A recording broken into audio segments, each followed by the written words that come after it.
जय श्री कृष्णा। राधे राधे दोस्तों। शिव महापुराण सभी पुराणों में सबसे अधिक महत्वपूर्ण व सबसे ज़्यादा पढ़े जाने वाला पुराण है।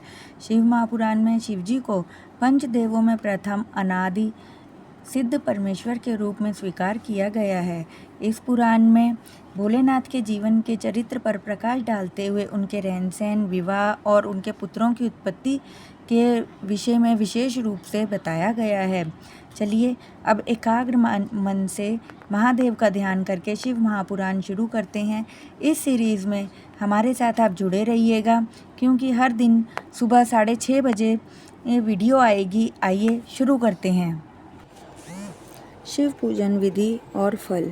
ब्रह्मा जी ने नारद से कहा, नारद, अब मैं तुम्हें संक्षेप में शिवलिंग पूजन की विधि बता रहा हूँ, ध्यान से सुनो। विस्तार से बताऊंगा तो यह विषय सैकड़ों वर्षों में भी पूरा नहीं होगा। शिवलिंग की पूजा प्रेम पूर्वक मन लगाकर करनी चाहिए। प्रातःकाल रात्रि के चौथे पहर में ब्रह्म मुहूर्त में नींद त्याग कर गुरु और शिवजी का स्मरण करें और विष्णु भगवान का ध्यान करें। साथ ही मेरा अन्य देवताओं और मुनियों का ध्यान करें।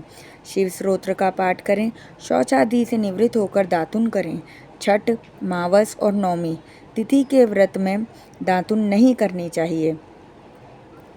इसके पश्चात विधि पूर्वक स्नान करें।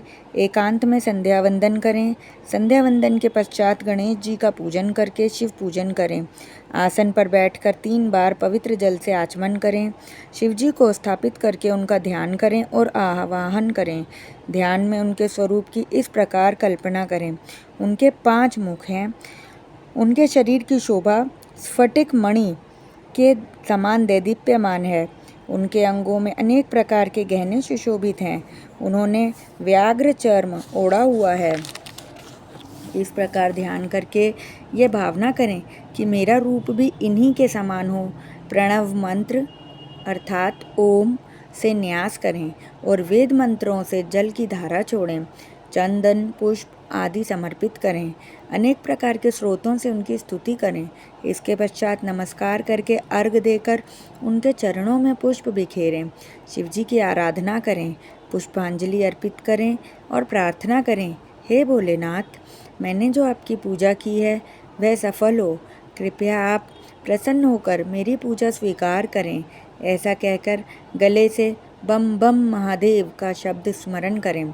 जो शिव भक्ति में तन्मय होकर विधि पूर्वक महेश्वर की पूजा करता है, उसे सब प्रकार की सिद्धियां प्राप्त हो जाती हैं। उसके सभी रोग, भय, पाप जनित कष्ट दूर हो जाते हैं। जो कोई भी विघ्न या संकट उसके जीवन में आता है, भगवान शिव की कृपा से शीघ्र ही मिट जाता है। भगवान शंकर की पूजा के प्रभाव से शिव भक्त गुणवान, मेधावी, सर्वप्रिय और विद्वान बन जाता है। सब लोग उसके प्रति श्रद्धा और आदर भाव रखते हैं। उसके गुण और ऐश्वर्य इस प्रकार बढ़ते हैं जैसे शुक्ल पक्ष में चंद्रमा बढ़ता है। दोस्तों, आज की वीडियो में बस इतना ही। अब कल की वीडियो में हम यहीं से आगे कंटिन्यू करेंगे। आप चैनल को सब्सक्राइब कर लीजिए और नोटिफिकेशन बेल को ऑन कर लीजिए, जिससे आने वाली वीडियोस आप तक समय पर पहुंच जाएं। वीडियोस पसंद आई हों तो लाइक कीजिए, शेयर कीजिए और फैमिली और फ्रेंड्स के साथ शेयर भी कीजिए। तब तक के लिए हर हर महादेव।